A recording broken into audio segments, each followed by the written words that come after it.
오늘 하나님 말씀 마태복음 5장 1절부터 16절까지 말씀입니다. 예수 그리스도는 어떤 나라를 세우려 하셨는가 생각해 보았습니다.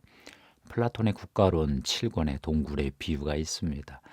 동굴 안에 현실 세계가 있고 동굴 밖에 이데아의 세계가 있습니다. 그림자의 세계, 햇빛의 세계, 보이는 세계, 보이지 않는 세계에 대한 이야기인데요. 보통 영계, 물질계 그러지요. 보이는 세계와 보이지 않는 세계는 무엇이 더 중요할까요? 서로 어떤 관계가 있을까요? 플라톤은 동굴 밖 이데아의 세계가 더 중요하다고 보았습니다. 그러나 보통 그리스 사람들은 그렇지 않았습니다. 동굴 안에 현실 세계가 더 중요했지요. 그래서 자연 철학, 인간 철학, 헬레니즘, 스토아 철학, 에피쿠로스 철학 이런 것들 발전시켰지요. 정교한 미술품, 건축, 과학, 기술, 병법 등을 유산으로 남겼습니다. 그리스 사람들도 신들의 세계를 상상을 했습니다. 그러나 그 신들은 변덕스러웠습니다. 오히려 이성적이고 아름다움과 정의를 추구하는 인간들의 세계를 더 낮게 보았지요. 유대인들도 보이는 세계를 중요시 여겼습니다. 유대인들이 현실주의적이다 하는 말이 있지 않습니까? 사도 바울이 고린도전서 1장 22절에서 이렇게 말했습니다. 유대인은 표적을 구하고 헬라인은 지혜를 찾으나 유대인은 이 세상에서 드러나는 하나님의 능력을 구했고 헬라인은 이 세상을 설명하는 이성의 지혜를 구했다는 건데요. 둘 다 보이는 세계를 중요하게 보았다는 거죠. 헬라인이나 유대인이나 왜 다들 보이는 세계를 우선으로 보았을까요? 보이지 않는 세계에 영계가 있다는 것은 아는데 제대로 알 길이 없기 때문에 그럴 것입니다. 플라톤도 햇빛이 비치는 동굴 밖 이데아의 세계가 있다고 했지 거기에 가보았다는 말은 하지 않았습니다. 이데아의 세계가 있어야 현실의 세계가 설명이 되기 때문에 이데아의 세계를 이원론의 세계관을 만들어 본 거죠. 이 동양 쪽은 보이는 세계가 훨씬 더 강하지요.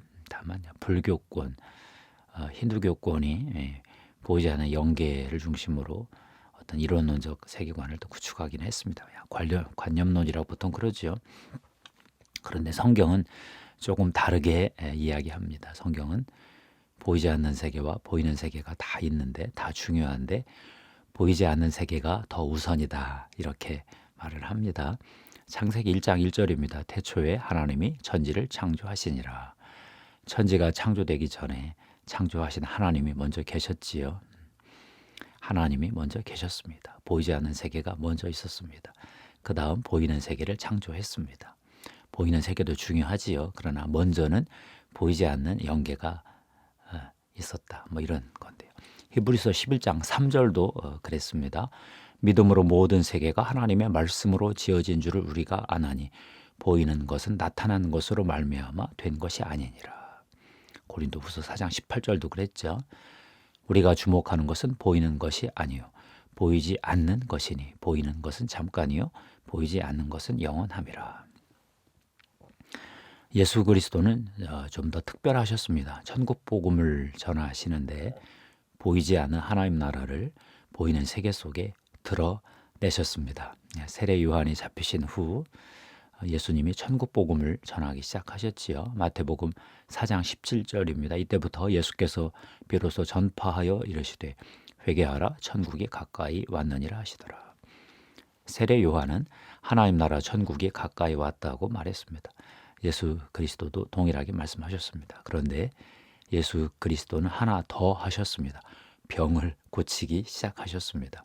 마태복음 4장 23절입니다. 예수께서 온 갈릴리에 두루 다니사 그들의 회당에서 가르치시며 천국 복음을 전파하시며 백성 중에 모든 병과 모든 약한 것을 고치시니. 예수는 랍비처럼 회당에서 율법을 가르치셨습니다. 세례 요한처럼 회당 밖 야외에서 천국 복음을 전하셨습니다. 그러나 랍비와 세례 요한과 달리 사람들이 모이면 병을 고치셨습니다. 병에서 나은 사람들이 감격하여 소문을 냈지요. 치유의 소식이 온 지역으로 두루 퍼져나갔습니다. 4장 24절입니다. 그의 소문이 온 수리아에 퍼진지라 사람들이 모든 앓는 자 곧 각종 병에 걸려서 고통당하는 자, 귀신 들린 자, 간질하는 자, 중풍병자들을 데려오니 그들을 고치시더라. 갈릴리와 데가볼리와 예루살렘과 유대와 요단강 건너편에서 수많은 무리가 예수를 따랐습니다. 예수 그리스도가 병을 고친 것은 어떤 의미가 있을까요? 눈에 보이지 않는 하나님 나라, 하나님이 다스리시면 병의 치유가 일어나는데 그걸 이제 인간 눈에 보이게 드러내신 거죠. 사람들이 몰려오자 예수 그리스도는 천국의 대헌장 헌법 마그나 카르타를 발표하셨습니다. 우리나라 헌법 1조 1항은 대한민국은 민주공화국이다라고 선언했지요. 예수 그리스도도 내가 선포하는 하나님 나라는 천국은 이런 나라다 이렇게 선포하시는 건데요. 마태복음 5장 1절 2절입니다. 예수께서 무리를 보시고 산에 올라가 앉으시니 제자들이 나아온지라 입을 열어 가르쳐 이르시되. 예수가 설명한 하나님 나라, 예수가 프리젠팅한 하나님 나라는 어떤 나라일까요? 첫째, 하나님 나라는 영이 치유받는 나라입니다. 3절이지요. 심령이 가난한 자는 복이 있나니 천국이 그들의 것이며. 하나님 나라는 영이 가난한 자, 마음에 갈망이 있는 자를 만족시켜주는 나라다. 영에 만족이 있다는 뜻입니다. 인간의 최고의 갈망은 하나님에 대한 갈망이지요. 그래서 8절에서 이렇게 말씀하셨습니다. 마음이 청결한 자는 복이 있나니 그들이 하나님을 볼 것이며. 하나님 나라는 하나님과 얼굴과 얼굴을 맞대고 교제하는 나라다라는 뜻입니다. 둘째, 하나님 나라는 상한 마음, 상한 심령이 치유되는 나라입니다. 4절인데요. 애통하는 자는 복이 있나니 그들이 위로를 받을 것이며.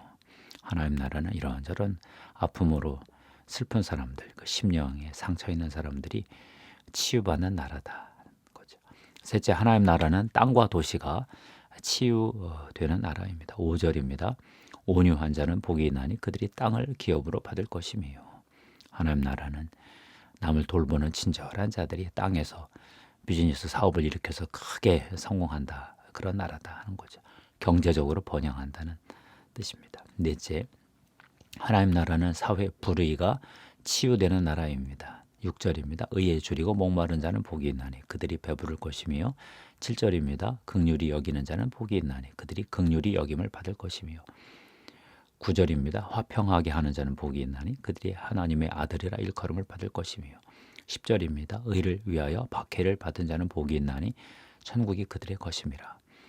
다들 불의의 문제, 불쌍한 사람들 문제, 또 다툼의 문제, 또 정치 권력의 박해, 억압의 문제, 이런 사회적 불의의 문제들이 다 정의롭게 회복이 되는 나라다 뜻이죠.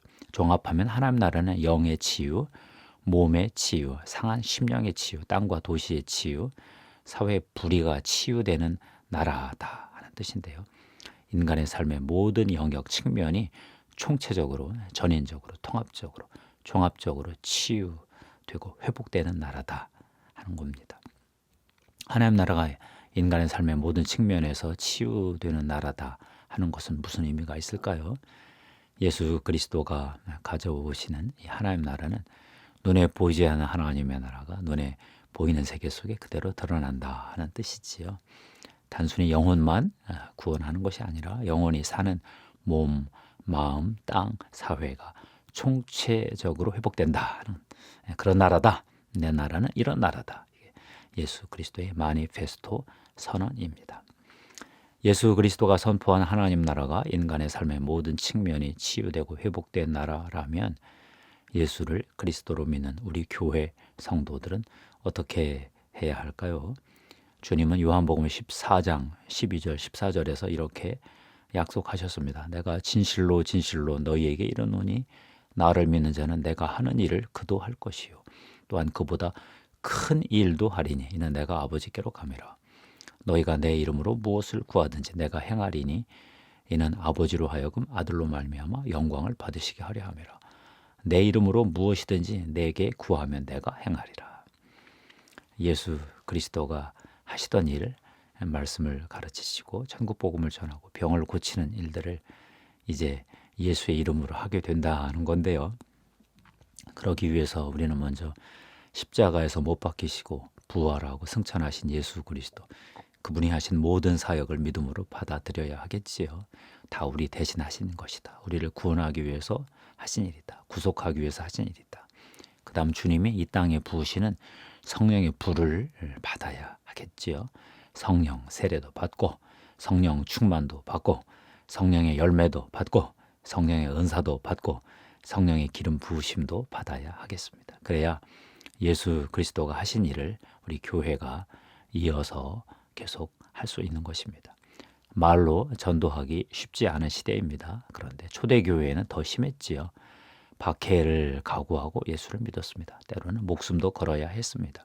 초대교회는 박해 속에서도 인내를 실천해서 천국 복음을 경험하고 삶으로 전했습니다. 우리 시대의 주님은 주님이 약속하신 대로 주님의 사역을 재현하는 교회를 만드실 것 같습니다. 주님이 하신 대로 가르치고 주님이 하신 대로 전도하고 주님이 하신 대로 치유하는 교회를 세우시기 위해서 성령을 강력하게 부으실 것 같습니다. 성도들의 착한 행실을 통해 하나님이 영광 받으시는 그런 시대가 다시 오게 되었습니다. 마태복음 5장 16절이지요. 이같이 너희의 빛이 사람 앞에 비치게 하여 그들로 너희 착한 행실을 보고 하늘에 계신 너희 아버지께 영광을 돌리게 하라. 하나님 나라를 보여준 빛의 사도로 고 이태석 신부가 생각이 납니다. 이태석 신부의 친구가 되어 주실래요? 라는 책이 나온 지 벌써 10년이 넘었네요. 1991년 살레지오 수도회에 입회하셨습니다. 2001년 가톨릭교회 사제 서품을 받으셨습니다. 2001년부터 2008년까지 수단 톤즈에서 의료, 교육, 선교 활동을 하셨지요. 휴가차 귀국해서 건강검진을 받았는데 이미 대장암 4기였습니다. 2010년 47세의 나이로 선종했습니다. 저와 같은 세대를 거의 비슷하게 살았는데 그의 미소가 생각납니다. 개구리 왕눈이처럼 큰 그의 눈, 주위에 퍼지는 얼굴의 미소가 저를 여전히 미소 짓게 합니다. 기도하겠습니다. 하나님 고맙습니다. 예수 그리스도가 이 땅에 하나님 나라를 세우시면서 눈에 보지 않는 영의 세계를 인간계, 물질계에 그대로 드러내 주신 것을 감사합니다.